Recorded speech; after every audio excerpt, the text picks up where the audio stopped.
Tu che strage hai fatto? Io ci ho partecipato là, no, a fase che Capaci. Mi ricordo che tiro fuori la pistola e metto pure il colpo in canna. Doveva tornare libero, uno che ha ammazzato 150 persone. Mafia, armi. Cioè, Cosa Nostra aveva la forza per portare un attacco nel cuore dello Stato. Lui pensava che facendo così poteva comandare la Sicilia. Io lo richiamo, ci dico, ma che fa? Così ci andiamo a ammazzare. A un mafioso se gli togli un figlio non gliene fotte niente. Perché ricordati che le persone che vengono rapite ne tornano pochi. Io continuo a chiedermi, ma quell'operazione così complicata fu opera soltanto della mafia? Buongiorno signori, siamo giornalisti. Giovanni Brusca, è venuto il momento giusto. I ergastolani ritornano sul territorio. Giovanni Brusca era un intimo amico mio, lo può appoggiare. Ecco chi era Falcone, l'uomo. Perché magistrati si studia, Lo Stato ha perso, lo Stato non c'è più, c'è qualcosa di più forte. ma uomini se ci nasce. È Brusca che ha premuto il pulsante che ha fatto saltare in aria Giovanni Falcone. Non giudico questo una questione di rimente. Avevo fotografato qualcuno che non poteva essere ricco. Quando se ne parlava di Berlusconi. Lo sai che c'era a casa di Salerno? Fu trovato anche il numero di telefono appartenente a un uomo dei servizi segreti. Perché la vera mafia, dopo 33 anni, ancora ci dobbiamo arrivare. In questa puntata di Confidential vi portiamo nel cuore di una vicenda che ha segnato la storia d'Italia, la strage di Capaci. A oltre 30 anni di distanza sono in tanti a chiedersi se sia stata solo la mafia a uccidere Giovanni Falcone. Per rispondere a questa domanda siamo andati a incontrare Santino Di Matteo, il primo boss ad aver confessato l'attentato. La sua è la più incredibile e tragica storia di mafia. Quanti uomini hai ucciso? No, pochi, una decina, non è che più con i ragazzi, non è che, però tutte mafiose. Io sono Santino Di Matteo. Io sono stato affiliato nel 76, mi sembra. La mia famiglia è stata sempre una famiglia mafiosa. Io conosco il Reina da quando avevo 4 anni. Quando ho aperto gli occhi c'era, diciamo, l'omertà vera. Io sono stato arrestato nel 93, 4 giugno del 93. Quindi non è pentito, è collaboratore. Io mi devo pentire di che?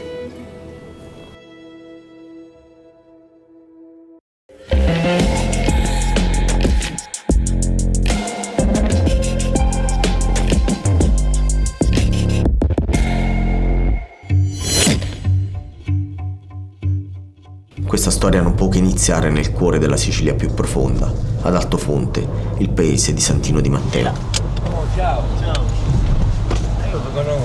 La casa di Santino è alla fine di una strada senza uscita. È qui che si riuniva la cupola, il governo di Cosa Nostra.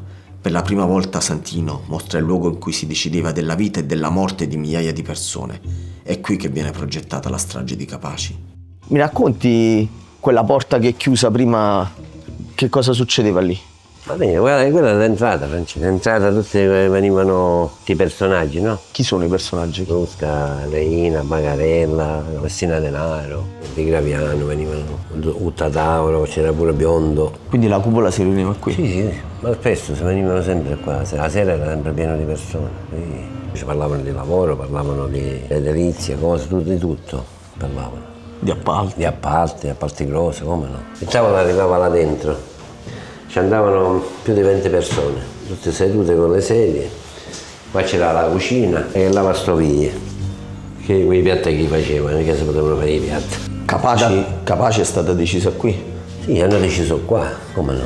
Ma per capire come abbia fatto Santino a diventare uno dei killer di Giovanni Falcone, dobbiamo partire dall'inizio della sua storia criminale.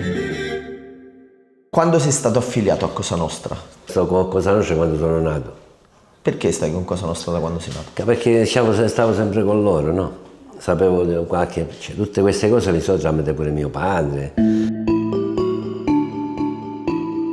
Mio padre faceva parte di Cosa Nostra, mio nonno faceva parte mio nonno faceva, e mio nonno Cavo faceva pure parte di... Anche per questo sappiamo tutte queste storie antiche, diciamo. Mio padre era vero uomo, tu pensi, mio padre non è stato mai in carcere, già ti ha detto tutto. Anche se sapeva delle cose, visto se l'ha portato lui con sé. E là è finito. Stop. La famiglia di Santino appartiene alla nobiltà mafiosa. È il termine che viene usato per descrivere quelle famiglie che fanno parte di Cosa Nostra da generazioni. Prima in un paese, negli anni 60, c'era un maresciallo, un capofamiglia che era un mafioso e il prete. Andavano tutti e tre d'accordo. Se c'era qualcuno, una rapina, qualcosa, qualcuno che faceva un mezzo scemo, allora io lo chiamavo, allora si mettevano d'accordo. Io allora che fare, lo chiama lei, lo chiamiamo voi, lo chiamate voi, giusto? Nei paesi così, Francesco, anzi ti posso dire, ora a quest'ora no, ma poi più tardi, la mattina è pieno di vecchiette che girano. Che poi ti conoscono tutti davvero. Ma come no? E poi io guarda che quando stavo qua perché tutti mi rispettavano, non perché io rispettavo loro. Ciao, come stai? Bene, bene. Ciao. Da a posto? Bene, bene. Poi facendo questo lavoro conoscevo tutte, pure che c'hanno 10 anni meno di mia, però mi conoscono tutti, Tonino, poi questo. Quindi tu lavoravi là? Cioè proprio là lavoravi? Io là al comune, sì. E cosa facevi? Impiegato comunale, prendevo i numeri dei contatori dell'acqua, no? Santino è davvero convinto che il rispetto dei suoi compaesani derivi dal suo ruolo in comune, forse più probabilmente deriva dalle sue amicizie. E tu li hai conosciuti tutti, da Luciano Ligio in poi? Sì, come tutti. Luciano Ligio, Provenzano. Io mi ricordo quando Provenzano veniva qua a Altofonte a trovare mio padre. Ma allora era giovane però. E una volta veniva a Reina con Bagarella, veniva a trovarci a Frantoio. E Totorina invece com'era? Io a Reina lo conoscevo nel 1958.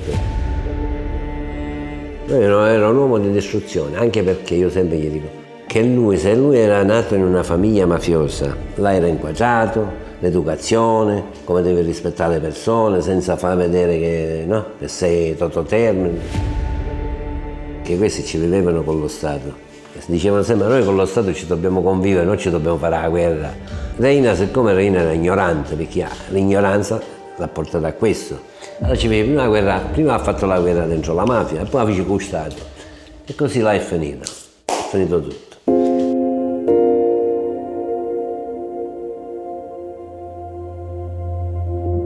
La guerra di mafia di cui parla Santino è un vero e proprio conflitto. Un conflitto che nei primi anni '80 vede il clan dei Corleonesi, capeggiato da Totò Riina, opporsi ad alcune storiche famiglie di mafia. In 2 anni muoiono oltre 600 persone. Erano gli anni in cui la storia d'Italia passava da Palermo. E io mi sono trovato a vivere quella storia. E lì prendi una decisione. O ci stai dentro o scappi. Alfonso Sabella, il cacciatore, è il magistrato chiamato per fermare la mattanza. La sua storia ha ispirato anche una serie Rai di successo. Cosa Nostra, al momento in cui io comincio, c'era chiaramente il Riina, il gruppo dei Corleonesi. I Corleonesi nascono dall'omicidio di Michele Navarra, il medico condotto capo della famiglia di Corleone, che viene ammazzato dai suoi delfini, che sono nomi importanti di grande peso: Luciano Leggio, Calogero Bagarella, Salvatore Riina e Bernardo Provenzano. Ma Riina è il personaggio certamente più importante che decide la logica militare, la logica stragista.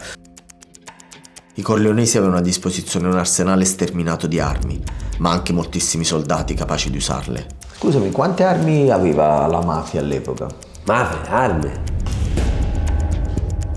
Una montagna. Mamma, ci mancavano armi. Ci arrivavano dappertutto. Bazooka, cose, mitra. E fra l'altro prima queste cose l'avevo io. Pure il bazooka? Tutto sempre tutto voi. Cioè, Cosa Nostra aveva la forza per portare un attacco nel cuore dello Stato. L'arsenale di Giovanni Brusca. Ci ho trovato 10 lanciamissili terrari RPG-18, c'ho 2 lanciagranate anticarro RPG-7, più di 400 Kalashnikov, fucili mitragliatori, migliaia di armi da fuoco lunghe e corte. Cioè, stiamo parlando di un'organizzazione militare fortissima, e ricordiamo che insieme a Cosa Nostra ha sempre comandato chi deteneva il potere militare, sempre. E del resto anche nel mondo. Poi non è molto differente la storia, se poi ci pensiamo bene. E tu che strage hai fatto? Io ci ho partecipato là, no, a fase dei capaci.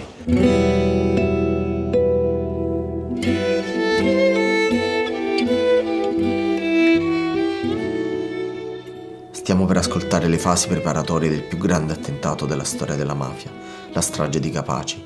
Tutto inizia nel marzo del 1992, quando Totò Riina ordina agli uomini del mandamento di Giovanni Brusca di uccidere Giovanni Falcone. Tra questi c'è Santino Di Matteo. Nella tua auto tu portavi l'esplosivo? Io avevo l'esplosivo con Brusca. E più o meno quanti chili erano quelli? Oh, ma quelle saranno, io secondo me ci portavo che 100 kg. Poi però ci hanno portato altra, vedi, che la metteva là, Gioia Antonino, si infilava con una cosa e non poteva neanche respirare quando l'hanno messo. Sotto il cunicolo, no? Lui si metteva lassù con questo, questo sacchetto e la infilava tutta là dentro, dice. Questo è raccontato da lui, no? E noi ce ne hanno messo parecchia, vedi. Antonino Gioè è il primo elemento strano di questa storia. È un mafioso con una formazione da paracadutista, appresa però da uomini del Toscania, il reparto d'élite dei carabinieri. Antonino Gioè si buttava dall'aereo e era un paracadutista, sì, era pazzo completo.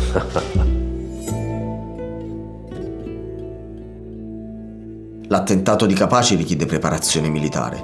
Far saltare in aria un'auto che viaggia a 160 km/h è estremamente più difficile che uccidere con una lupara. Per calcolare quando azionare il telecomando bisogna fare dei test di velocità. Anche in questi Santino ha avuto un ruolo determinante. Quindi tu un mese prima dell'attentato Ho fatto le prove. hai fatto le prove su questa strada? Sì. E stavi con che macchina? Avevo la lancia integrale. Lancia integrale mia, con lancia integrale bianca. E a quanto dovevi andare? Io, se non sbaglio, 160-180. La cabina la vedi dove? Sì, là sopra. Era lassù. Lassù ci metteva Brusca con l'ampulla all'inizio, no? È difficile immaginare Santino, Brusca e Gioè alle prese con complicati calcoli matematici. È proprio difficile pensare che il più grande attentato della storia della mafia sia stato realizzato da dei bovari con uno skateboard, un frigorifero rotto e flash di una macchina fotografica. E quindi quando passavi si accendeva il flash? Accendeva il flash. Questo me lo dicevano, io non lo vedevo, perché io nella macchina passavo, non vedevo il flash. Questo flash che ho portato oggi non è come quelli utilizzati quel 23 maggio nei giorni delle prove. Questo flash è uno di quei flash. Antonio Vassallo vive a Capaci, è stata la prima persona a raggiungere il punto dell'attentato, pochi minuti dopo l'esplosione. Dal giardino di casa sua Antonio rivela il primo dettaglio importante. Il casolare del suo vicino mafioso Giovanni Battaglia è stata la base logistica usata da Brusca, Santino e Gioè per l'attentato a Giovanni Falcone. Questo cancello, che in quei giorni, fino a quel giorno, si teneva aperto e chiuso con un semplice caccetto in ferro, nei giorni dei preparativi della strage c'era una catena enorme, un lucchettone sproporzionato. E mio papà chiese: Giovanni, ma perché c'è questa catena?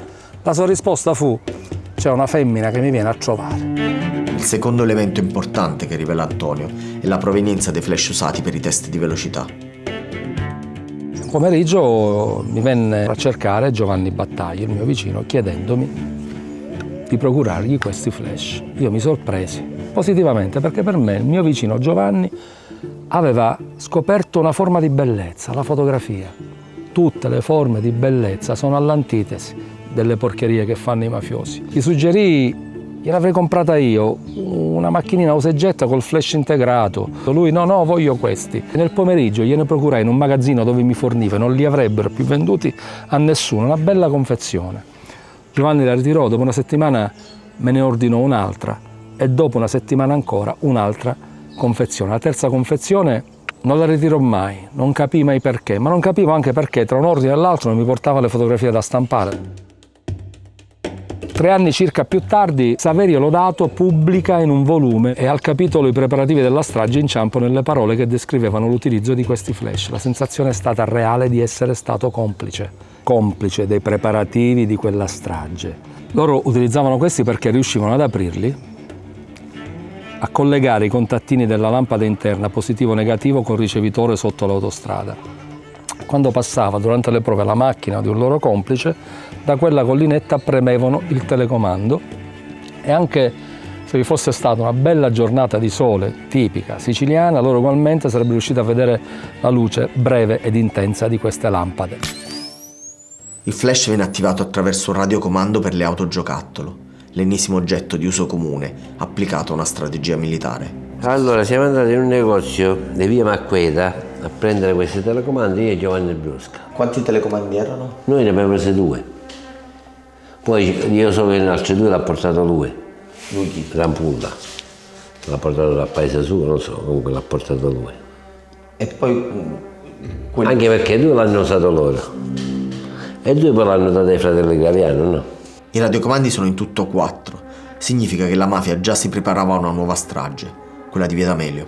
A modificarli è l'ennesimo personaggio strano di questa storia, Piero Rampulla, mafioso, esperto di esplosivi ma soprattutto militante di Ordine Nuovo, l'organizzazione di estrema destra responsabile della strage di Piazza Fontana a Milano.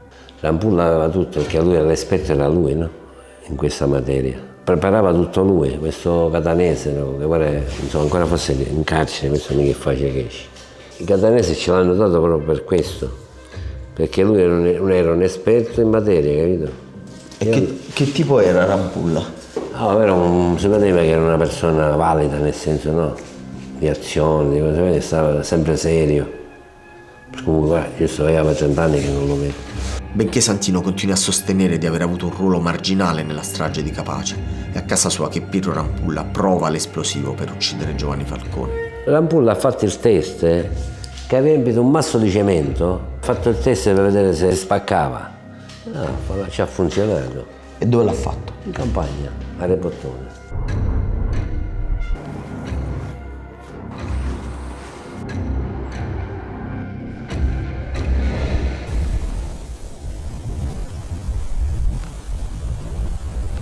Sono le 17:58 del 23 maggio 1992. Giovanni Falcone, sua moglie Francesca Morvillo e gli agenti di scorta Antonio Montinaro, Vito Schifani e Rocco Di Cillo sono morti. A Casa Brusca si festeggia bevendo champagne.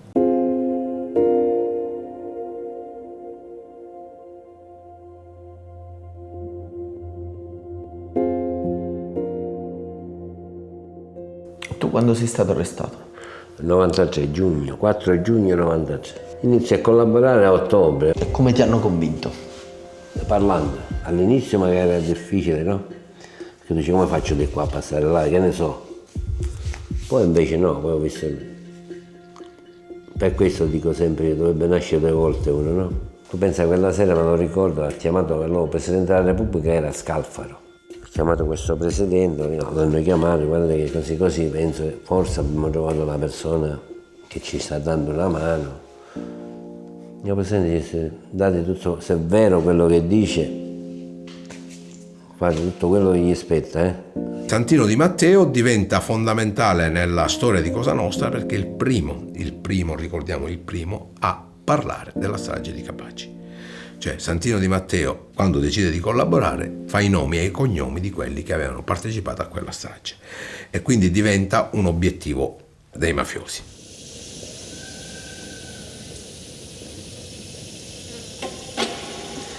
Senta un attimo, ma lei ha parlato di contrada Rebottone, perché che cos'era Rebottone? Rebottone, diciamo che c'ho gli animali, la casa per abitare, le stalle, è un posto abitabile. E allora, ma era un luogo dove voi sì, un luogo dove facevano pure, sì, ci facevano riunioni. Ecco, fermiamoci un attimino. Chi è che facevate le riunioni a Rebottone? Lei fotografi la situazione ad aprile 92. Chi è che ad aprile 92 faceva queste riunioni a Rebottone? Eravamo io, la Barbera, Gio Antonino, Bagarella e Brusca Giovanni. Le conseguenze di queste sue dichiarazioni saranno terribili.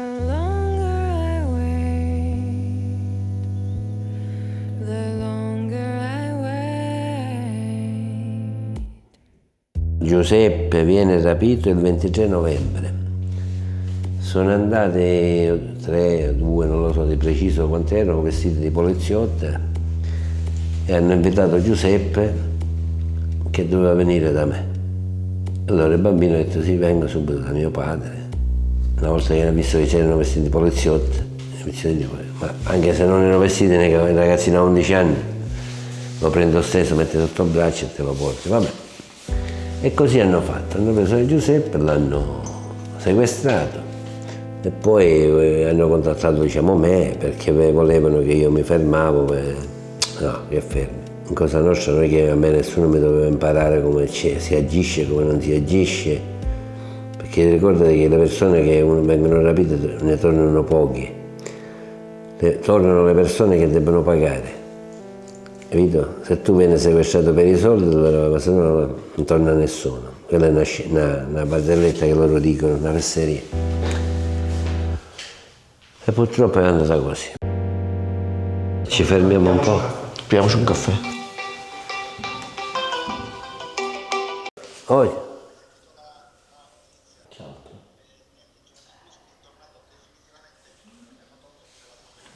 Ah, allora è lì, ora può fare quello che vuole. Ma certo, ora l'hanno lasciato libero ormai.